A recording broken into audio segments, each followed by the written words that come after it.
ಪ್ರತಿಯೊಬ್ಬ ಗೃಹಲಕ್ಷ್ಮಿಯರು ನೋಡ್ಲೇಬೇಕಾದಂತ ಹೊಸ ಅಪ್ಡೇಟ್. ಹೌದು ಸ್ನೇಹಿತರೆ, ಪ್ರತಿಯೊಬ್ರು ಕಾಯ್ತಾ ಇದ್ರು 20ನೇ ಕಂತಿನ ಹಣಕ್ಕಾಗಿ. ಸೊ ಇದೀಗ ಬಂದಿರುವಂತ ಲೇಟೆಸ್ಟ್ ಸುದ್ದಿಯನ್ನ ನಿಮ್ಗೆ ತಿಳಿಸ್ಕೊಡ್ತಾ ಇದೀನಿ. ಇವತ್ತ ಏನಿದೆ ಜೂನ್ 4ನೇ ತಾರೀಕು ಬುಧವಾರ ಏನು ಒಂದು ಹೊಸ ಅಪ್ಡೇಟ್ ಬಂದಿರುವಂತದ್ದು ಪ್ರತಿಯೊಬ್ರು ಕಡ್ಡಾಯವಾಗಿ ತಿಳ್ಕೊಳ್ಳೇಬೇಕು. ಯಾಕಂದ್ರೆ ರಾಜ್ಯ ಸರ್ಕಾರ ಒಂದು ಕಡೆಗೆ ಕೊಡುತ್ತೆ ಹಣ ಅಂತ ಹೇಳ್ತಾ ಇದೆ, ಆದ್ರೆ ಜನರ ಖಾತೆಗೆ ಬರ್ತಾ ಇಲ್ಲ. ಒಂದ್ ಕಡೆಗೆ ಹಣ ಕೊಡಂಗಿದ್ರೆ ಸರಿಯಾಗಿ ಕೊಡಿ, ಇಲ್ಲಾಂದ್ರೆ ಬಿಟ್ಬಿಡಿ ಅಂತ ಜನರು ಆಕ್ರೋಶವನ್ನ ವ್ಯಕ್ತಪಡಿಸ್ತಾ ಇದ್ದಾರೆ. ಬನ್ನಿ ಇದೀಗ ಬಂದಿರುವಂತ ಲೇಟೆಸ್ಟ್ ಸುದ್ದಿ. ಪ್ರತಿಯೊಬ್ರು ಗೃಹಲಕ್ಷ್ಮಿ ಯೋಜನೆಯ ಹೊಸ ಅಪ್ಡೇಟ್ ಅನ್ನ ತಿಳ್ಕೊಳ್ಳೇಬೇಕು. ಯಾಕಂದ್ರೆ ಇವತ್ತಿನ ಒಂದು ಹೊಸ ಅಪ್ಡೇಟ್. ಹೌದು ಸ್ನೇಹಿತರೆ, ಇವತ್ತ ಯಾವ ಜಿಲ್ಲೆಗಳಿಗೆ ಬಿಡುಗಡೆ ಆಗ್ಬಹುದು ಅಂದ್ರೆ ನಿನ್ನೆ ಹಣ ಬಿಡುಗಡೆ ಆಯ್ತಾ ಇಲ್ಲ, ಎಷ್ಟು ಜಿಲ್ಲೆಗಳಿಗೆ ಬಿಡುಗಡೆ ಆಗಿದೆ, ಯಾವ ಕಂತಿನ ಹಣ ಬಿಡುಗಡೆ ಆಗಿದೆ ಅನ್ನೋದ್ರ ಬಗ್ಗೆ ಹೊಸ ಅಪ್ಡೇಟ್ ಅನ್ನ ತಿಳಿಸ್ಕೊಡ್ತಾ ಇದೀನಿ. ಲೇಟೆಸ್ಟ್ ಸುದ್ದಿಗಳನ್ನ ನಮ್ಮ ಒಂದು ಮಾಹಿತಿಯನ್ನ ನಮ್ಮ ಚಾನೆಲ್ ನಲ್ಲಿ ತಿಳಿಸ್ತಾ ಇರ್ತೀವಿ. ಪ್ರತಿಯೊಬ್ರು ಕಡ್ಡಾಯವಾಗಿ ನೋಡಿದ್ರೆ ನಿಮ್ಗೆ ಹೊಸ ಅಪ್ಡೇಟ್ ಏನು ಅನ್ನೋದು ಗೊತ್ತಾಗುತ್ತೆ. ಯಾಕಂದ್ರೆ ಬಹಳಷ್ಟು ಮಂದಿ ಈ ಒಂದು ಗೃಹಲಕ್ಷ್ಮಿ ಯೋಜನೆಯ ಹಣ ಬರುತ್ತಾ ಇಲ್ಲ, ಯಾಕೆ ಈ ರೀತಿಯಾಗಿ ಆಗ್ತಾ ಇದೆ ಅನ್ನೋದ್ರ ಬಗ್ಗೆ ಬಹಳಷ್ಟು ಗೊಂದಲಗಳಿವೆ. ಯಾಕಂದ್ರೆ ಇಲ್ಲಿ ಏನು ಈಗ 19ನೇ ಕಂತಿನ ಹಣ ಬರೋದಕ್ಕೆ ಬಹಳಷ್ಟು ಲೇಟ್ ಆಯ್ತು, ಆದ್ರೂ ಕೊನೆಗೂ 19ನೇ ಕಂತಿನ ಹಣ ತಲುಪಿತು. ಈಗ 20ನೇ ಕಂತಿನ ಹಣ ಕೂಡ ಅದೇ ರೀತಿಯಾಗಿ ಆಗ್ತಾ ಇದೆ. ಯಾಕಂದ್ರೆ ಬಿಡುಗಡೆ ಮಾಡ್ತೀವಿ ಅಂತ ಹೇಳ್ತಾ ಇದಾರೆ, ಆದ್ರೆ ಹಣ ಬಿಡುಗಡೆ ಮಾಡ್ತಾ ಇಲ್ಲ. ಹಾಗಾದ್ರೆ ಇದೀಗ ಬಂದಿರುವಂತಹ ಸುದ್ದಿ ಪ್ರಕಾರ ಏನು ನಿನ್ನೆ ತಾನೇ ಬಿಡುಗಡೆ ಮಾಡ್ತೀವಿ ಅಂತ ಹೇಳಿದ್ರು, ಆದ್ರೂ ಕೆಲವೊಂದು ಏನು ಬಂದಿರುವಂತ ಒಂದು ಮಾಹಿತಿ ಪ್ರಕಾರ ನಿನ್ನೆ ಬಿಡುಗಡೆ ಆಗಿದ್ಯಾ ಇಲ್ಲ, ಇವತ್ತ ಯಾವ್ಯಾವ ಜಿಲ್ಲೆಗಳಿಗೆ ಬಿಡುಗಡೆ ಆಗುತ್ತೆ, ಎಷ್ಟು ಹಣ ಬಿಡುಗಡೆ ಆಗ್ತಾ ಇದೆ, ಯಾರೆಲ್ಲ ಪಡಿತಾ ಇದ್ದಾರೆ, ಇದರಲ್ಲಿ ಏನಾದ್ರು ಬದಲಾವಣೆ ಇದೆಯಾ ಅನ್ನೋದ್ರ ಬಗ್ಗೆ ಕಂಪ್ಲೀಟ್ ಆದಂತ ಒಂದು ಹೊಸ ಅಪ್ಡೇಟ್ ಅನ್ನ ನಿಮ್ಗೆ ತಿಳಿಸ್ಕೊಡ್ತಾ ಇದೀನಿ. ಹಾಗಾದ್ರೆ ಅದ್ರ ಜೊತೆಗೆ 21ನೇ ಕಂತಿನ ಹಣ ಕೂಡ ನಿಮಗೆ ಯಾವಾಗ ಬರುತ್ತೆ ಏನಿಲ್ಲ ಅನ್ನೋದ್ರ ಬಗ್ಗೆ ಕೂಡ ಅಪ್ಡೇಟ್ ಇದೆ, ಅದ್ರ ಬಗ್ಗೆ ತಿಳಿಸ್ಕೊಡ್ತೇನೆ. ಒಂದ್ ವೇಳೆ ನಿಮ್ಗೆ ಏನಾದ್ರು ಯಾವ್ದಾದ್ರು ಕಂತಿನ ಹಣ ಪೆಂಡಿಂಗ್ ಇದ್ರೆ ಅದಕ್ಕ ಕೆಲವೊಂದು ಸಣ್ಣ ಪುಟ್ಟ ಕೆಲಸಗಳನ್ನ ನೀವು ಮಾಡ್ಕೊಂಡ್ರೆ ಇಮಿಡಿಯೇಟ್ ಆಗಿ ಬರುತ್ತೆ, ಅದನ್ನು ಕೂಡ ನಿಮ್ಗೆ ತಿಳಿಸ್ಕೊಡ್ತಾ ಇದೀನಿ. ಬನ್ನಿ.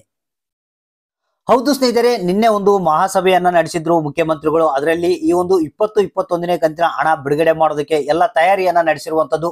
ಇಮಿಡಿಯೇಟ್ ಆಗಿ 20ನೇ ಕಂತಿನ ಹಣ ಕೂಡ ಬಿಡುಗಡೆ ಆಗ್ಬೇಕಂತ ನಿನ್ನೆ ಒಂದು ಸಭೆಯಲ್ಲಿ ತೀರ್ಮಾನವನ್ನ ತೆಗೆದುಕೊಳ್ಳಲಾಗಿದೆ. ಸ್ನೇಹಿತರೆ, ಇಲ್ಲಿ ಮೊದಲು 19ನೇ ಕಂತಿನ ಹಣ 18ನೇ ಕಂತಿನ ಹಣ ನಿಮ್ಗೆ ಏನಾದ್ರು ಪೆಂಡಿಂಗ್ ಇತ್ತಪ್ಪ ಅಂತಂದ್ರೆ ಈ ಎರಡು ಕೆಲಸಗಳನ್ನ ಕೂಡಲೇ ಇಮಿಡಿಯೇಟ್ ಆಗಿ ಮಾಡಿಕೊಳ್ಳಿ. ಒಂದು, ನಿಮ್ಮ ಹತ್ತಿರದ ಬ್ಯಾಂಕ್ ಗಳಿಗೆ ಹೋಗ್ಬೇಕು. ಯಾಕಂದ್ರೆ ಬಹಳಷ್ಟು ಮಂದಿಗೆ ಕೆಲವರಿಗೆ NPCI ಮ್ಯಾಪ್ ಫೇಲ್ಡ್ ಅಂತ ಬರ್ತಾ ಇದೆ ಅಂತೆ. ಅಂದ್ರೆ ಇದಕ್ಕಿಂತ ಮುಂಚಿತವಾಗಿ ಆಧಾರ್ ಕಾರ್ಡ್ ಲಿಂಕ್ ಮಾಡಿದ್ರು ಕೂಡ NPCI ಮ್ಯಾಪಿಂಗ್ ಇದ್ರು ಕೂಡ ಕೆಲವೊಂದು ತಾಂತ್ರಿಕ ದೋಷಗಳಿಂದಾಗಿ ಈ ರೀತಿಯಾಗಿ ಆಗ್ತಾ ಇದಂತೆ. ಅದಕ್ಕಾಗಿ ಒಂದ್ಸಲ ಬ್ಯಾಂಕ್ಗೆ ಹೋಗಿ ಈ ಕೆಲಸವನ್ನ ಇಮಿಡಿಯೇಟ್ ಆಗಿ ಮಾಡಬೇಕು. ಎರಡನೇದೇನಪ್ಪ ಅಂತಂದ್ರೆ ನಿಮ್ಮ ಹತ್ತಿರದ ತಾಲೂಕು ಪಂಚಾಯತ್ಗಳನ್ನ ವಿಸಿಟ್ ಮಾಡಿ. ಯಾಕಂದ್ರೆ ಅಲ್ಲಿ ಲಿಸ್ಟ್ ಯಾವ ರೀತಿ ಬಿಡುಗಡೆ ಆಗುತ್ತೆ ಅದೇ ರೀತಿಯಾಗಿ ಗೃಹಲಕ್ಷ್ಮಿ ಯೋಜನೆಯ ಹಣ ಬರುತ್ತೆ. ಒಂದ್ ವೇಳೆ ಅಲ್ಲೇನಾದ್ರೂ ನಿಮ್ಗೆ ಡಿಫಾಲ್ಟ್ ಇದ್ರೆ ಅದನ್ನ ಸರಿಪಡಿಸ್ಕೊಳ್ತಾರೆ, ಮಾಡಿಕೊಡ್ತಾರೆ, ಅಲ್ಲಿಂದ ನಿಮ್ಗೆ ಹಣ ಬರೋದಕ್ಕೆ ಶುರು ಆಗುತ್ತೆ. ಸ್ನೇಹಿತರೆ, ಇಲ್ಲಿ ಮೇನ್ ಇವಾಗ 20ನೇ ಕಂತಿನ ಹಣ ಬಿಡುಗಡೆ ಬಗ್ಗೆ, ಯಾಕಂದ್ರೆ ನಿನ್ನೆನೆ ಲಕ್ಷ್ಮೀ ಹೆಬ್ಬಾಳ್ಕರ್ ಅವರು ಇದ್ರ ಬಗ್ಗೆ ಬಹಳಷ್ಟು ಒಂದು ಅಧಿಕಾರಿಗಳೊಂದಿಗೆ ಮಾತನಾಡಿ ಎಲ್ಲ ಒಂದು ಸೆಟ್ರೇಟ್ ಅನ್ನ ಮಾಡಿರುವಂತದ್ದು. ಇವತ್ತ 100% ಆಗಿ 20ನೇ ಕಂತಿನ ಹಣ ಗೃಹಲಕ್ಷ್ಮಿಯರ ಖಾತೆಗೆ ಜಮಾ ಆಗುತ್ತೆ ಅಂತ ಒಂದು ಮಾಹಿತಿ ಬಂದಿರುವಂತದ್ದು. ಆದ್ರೆ ಇಲ್ಲಿ ಯಾವ ಜಿಲ್ಲೆಗಳಿಗೆ ಬರುತ್ತೆ ಏನು ಅನ್ನೋದ್ರ ಬಗ್ಗೆ ಇನ್ನೂ ಮಾಹಿತಿ ಇಲ್ಲ. ಆದ್ರೆ ಇಲ್ಲಿ ಏನು ತಾಲೂಕು ಪಂಚಾಯತ್ಗಳಿಂದ ಒಂದು ಲಿಸ್ಟ್ ಅನ್ನ ಕಳಿಸಲಾಗಿರುತ್ತೆ, ಅದೇ ಲಿಸ್ಟ್ ಪ್ರಕಾರ ಈಗ ಹಣ ಬಿಡುಗಡೆ ಆಗುತ್ತಂತೆ. ಅಂದ್ರೆ ಇಲ್ಲಿ ಒಂದು ಮಾತ್ರ ನೆನ್ಪಿಟ್ಕೊಳ್ಳಿ, ನಿಮ್ಗೆ ಅಟ್ ಎ ಟೈಮ್ ಆಗಿ ಎಲ್ಲಾ ಒಂದು ಜಿಲ್ಲೆಗಳಿಗೆ ಈ ಒಂದು ಹಣ ಬರೋದಿಲ್ಲ.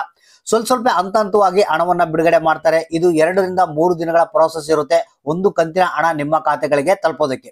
ಸೊ ಅದಕ್ಕಾಗಿ ಇವತ್ತ ನಿಮಗೆ ಮೇ ಬಿ ಹಣ ಬರುವಂತ ಸಾಧ್ಯತೆ ಇದೆ ಅಂತ ಒಂದು ಮಾಹಿತಿ ಬಂದಿರುವಂತದ್ದು. ಪ್ರತಿಯೊಬ್ರು 20ನೇ ಕಂತಿನ ಹಣ ಇವತ್ತ ಪಡೆಯುವಂತ ಸಾಧ್ಯತೆ ಇದೆ. ಒಂದು ವೇಳೆ ಬಂದಿಲ್ಲ ಅಂದ್ರೆ ಸಂಜೆವರೆಗೆ ವೇಟ್ ಮಾಡಿ, ಇಲ್ಲಾಂದ್ರೆ ನಾಳೆ ಕೂಡ ನಿಮ್ಮ ಖಾತೆಗಳಿಗೆ ಹಣ ಬರುತ್ತೆ. ಅದ್ರ ಜೊತೆಗೆ ಇಲ್ಲಿ 21ನೇ ಕಂತಿನ ಹಣ ಅತಿ ಶೀಘ್ರದಲ್ಲೇ ರಾಜ್ಯ ಸರ್ಕಾರ ಫಂಡ್ ಅನ್ನ ಟ್ರಾನ್ಸ್ಫರ್ ಮಾಡೋದಕ್ಕೆ ರೆಡಿ ಆಗಿದೆ ಅಂತೆ.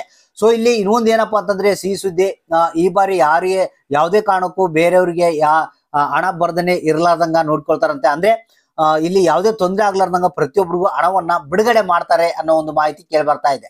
ಅಂದ್ರೆ ಇಷ್ಟು ದಿನಗಳ ಕಾಲ ಟೆಕ್ನಿಕಲ್ ಎರರ್ಸ್ ಆಗಿರ್ಬೋದು ಅಥವಾ ಜಿಲ್ಲೆಗಳ ಹೆಸರುಗಳ ಶೋ ಆಗ್ತಾ ಇಲ್ಲ ಅನ್ನೋದು, ಈ ರೀತಿಯಾಗಿ ಯಾವ್ದು ಪ್ರಾಬ್ಲಮ್ ಬರೋದಿಲ್ಲಂತೆ. ಪ್ರತಿಯೊಬ್ಬರ ಖಾತೆಗೆ ಹಣ ಜಮಾ ಮಾಡ್ತೀವಿ ಅಂತ ಹೇಳಿರುವಂತ ಮಾಹಿತಿ.